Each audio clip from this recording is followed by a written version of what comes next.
I do a lot of advertising of our rural properties in Toronto and other urban centres, and we have to disclose the plans to prospective buyers, and people who are looking for their country home are reluctant to buy and will go further afield.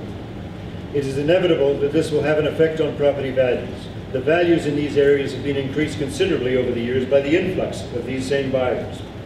I've got one example which is quite interesting, and this was a 50-acre piece of vacant land.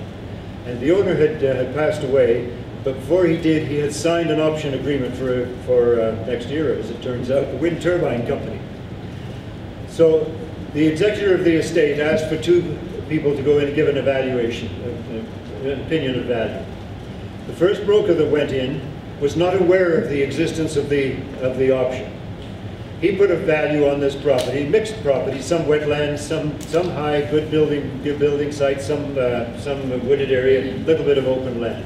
He put a valuation on it of about $140,000 to $150,000.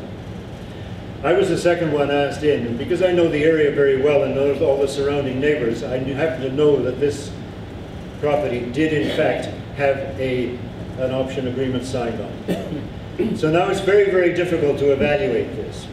Because first of all, that company does not have to act on that option for 5 years. So you've got a 5-year uncertainty period. So who are the buyers? Is it going to be somebody to build a home? I don't think so.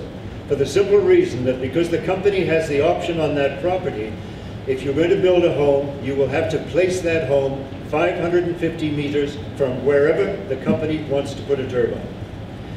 Now, the property is only 1,000 meters long, so if they want to put it in the middle, bye-bye, you don't have a building site at all. Next, will it be an investor?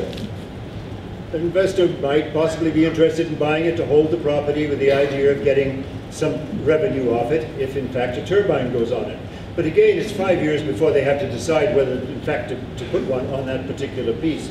So it's a pretty risky proposition from an investor's point of view.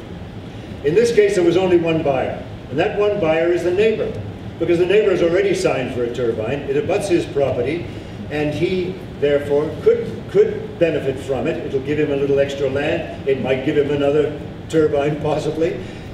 But if he's the only buyer, he's not going to pay any market value for it, and that was the situation. So I put a value on the property between $40,000 and $50,000, and I can't find anybody who's slightly bit interested in paying anything more than that. So that shows you what can happen just by the impact of that on a vacant piece of land like that.